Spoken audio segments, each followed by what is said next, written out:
Hello, and thank you for joining me in this brief introduction to photographic white balance.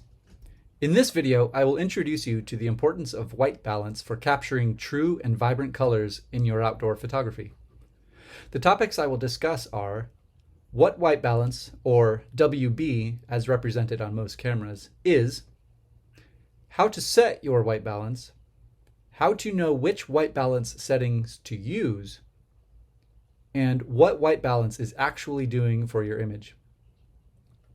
If you are someone who may not see the entire light spectrum, please know that I have made efforts to highlight the areas of the images that are being discussed.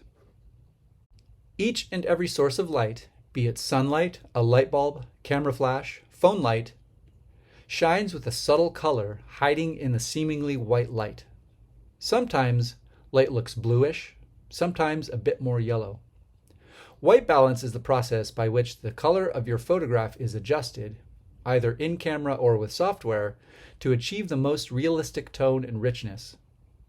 Snow and ice are often examples I use, because generally speaking, we can all recognize snow and ice as white. And I know each human sees a bit differently, and the previous point can be argued, but for the sake of this topic, I believe universally people would agree that snow is white. In these two images of shards of broken lake ice, you can notice that the color is different. The photographic exposure is identical, but the overall color is quite different. The image on the left was created using the cloudy white balance setting, and the image on the right was created using sunny. More on that in a bit. The cloudy setting has a slightly more yellow look to it. This setting highlighted the low-angled sun streaking across the ice. Notice in the circled area. That is a nice part of the image, but I must admit, with a yellow tint like this, the ice does not look cool, cold, icy, like ice. On the other hand, the image made with the sunny setting looks cooler, colder, icier. This is because the sunny white balance setting appears a little more blue than others. However, the streak of sunlight is not as obvious. Now let's bring up the eye of the beholder topic. I am not to say either one of these images is right or wrong, just different. There is, however, a fine line between realistic and photo fantasy. You might find your eye and your mood have you finding more joy in the image made with the cloudy white balance or the image created with the sunny setting. What is it? White balance could also be called color balance or color correction. For the sake of this discussion, we will refer to the process as white balance. And in truth, when viewed on a subject that is pure white or very light in color and tone, the blue or yellow within the light source is observed a bit more easily. Here's a thought example. Place a piece of pure white printing paper in direct sunlight and it will appear a bit more yellow. Place that same piece of paper in the shade with no sunlight directly hitting it and it will appear more blue. I have now mentioned the names of a few white balance settings. For this presentation, I have chosen only the common white balance settings we might use when photographing outside in natural light. I will not discuss the indoor light bulb settings, as that is a whole other conversation. All camera brands offer the same basic icons to represent which white balance settings are available. It can be said, too, that camera manufacturers made it easy to decide. All you have to do is go outside and look at the world and observe what kind of light is illuminating your scene or subject, and match the icon to that light. But of course, there is a little more to it than just that. Here are the common white balance settings you will find. Auto. Your camera examines the scene and chooses which white balance it thinks is correct. In my experience, it chooses the correct one, being the one that I want, not very often. Auto is good if you are photographing in rapidly changing light sources, like going from inside to outside. Daylight. Not a cloud in the sky at midday. This is the white balance for your image. Shade. not a cloud in the sky at midday, though you are photographing, let's say, downtown in the shade of skyscrapers. Try the shade setting. And cloudy. Good for the Pacific Northwest and our liquid sunshine.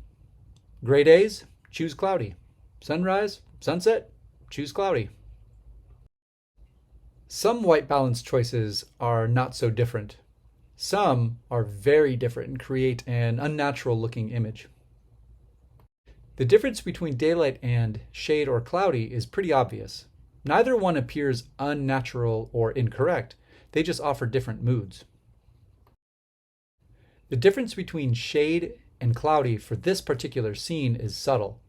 Shade offers a bit more yellow and has a slightly warmer look to it. Slightly.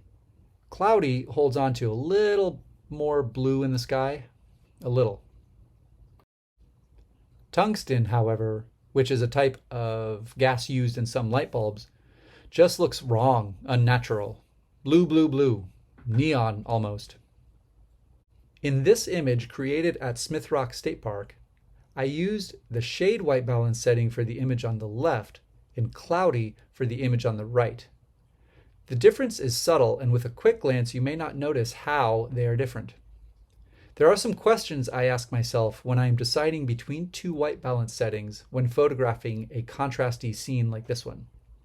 I often will take multiple images and decide on the computer where the screen might be of higher quality and have a slightly different tint than my camera's LCD. However, the questions remain the same whether viewing in camera or on the computer. Is the sky still blue? Is my red too red? How does the shady area look? Is the sky still blue? Question: what color do you get when you mix yellow and blue? I'll wait while you answer out loud. Green. Green is the answer. If my sky is a really nice blue and I choose a white balance that adds a little yellow to the scene, it is possible that my sky might begin to look a little green. This is why I always check to see if my sky is still blue. In both images, the sky is still blue, but the cloudy setting keeps it vibrant. Is my red too red?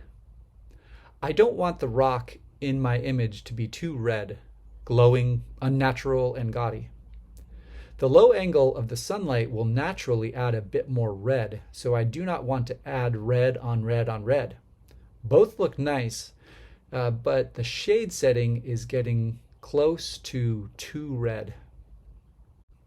How does the shady area look? Smith Rock is geologically comprised of welded tuff and basalt. Both rocks tend to be yellowy, yellowish.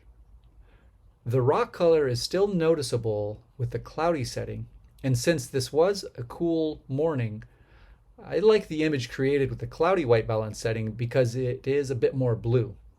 It also has a hot and cold balance to it, which I like. In this example, a daffodil on the Oregon coast, I tried 3 different white balances.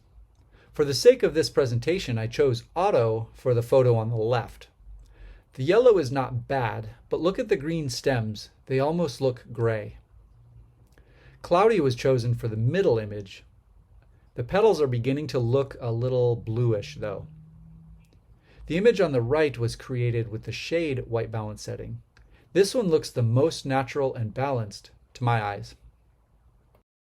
In this final photograph, Frosty Grass in a tidal plane, I wanted to show the transition from a cooler or bluer image to a warmer or more yellow one, going from left to right. I began with the sunny setting, which kept the blues very blue.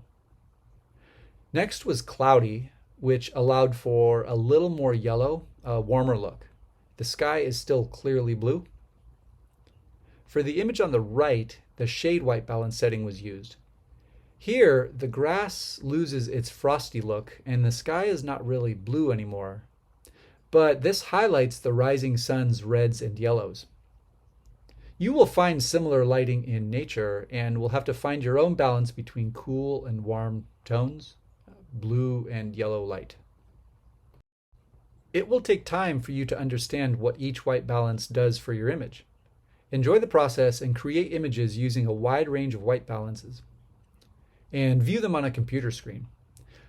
And lastly, practice, practice, practice on the subjects you typically photograph. Build a community of fellow photographers and always be open to ideas and feedback. Real-time feedback from a professional can help you learn when to adjust your settings or when to stay true to your mind's eye. Thank you for watching.